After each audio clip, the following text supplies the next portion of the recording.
Estudando a Bíblia.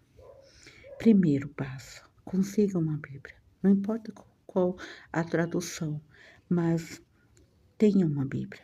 Toda a Bíblia é traduzida da mesma original.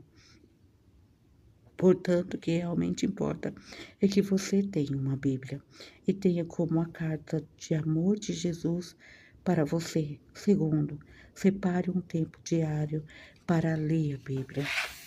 Ore antes de ler uma Bíblia, e se for o Espírito Santo que inspirou as Escrituras, a Bíblica, você precisa de que este mesmo Espírito ilumine o seu entendimento para compreender que Deus está lhe dizendo.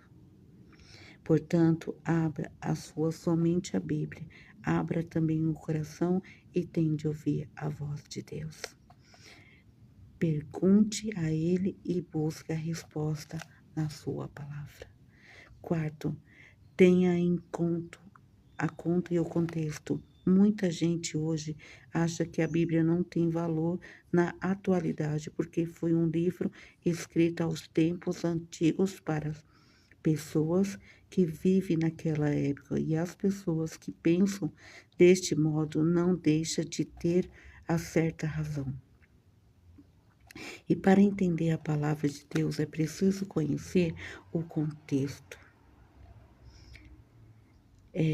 Cada vez que você lê a Bíblia, precisa de questionar e quem escreve isso, para que foi escrito e por que foi escrito, como era o culto, uso, costume das pessoas naquele tempo e qual a lição de Deus.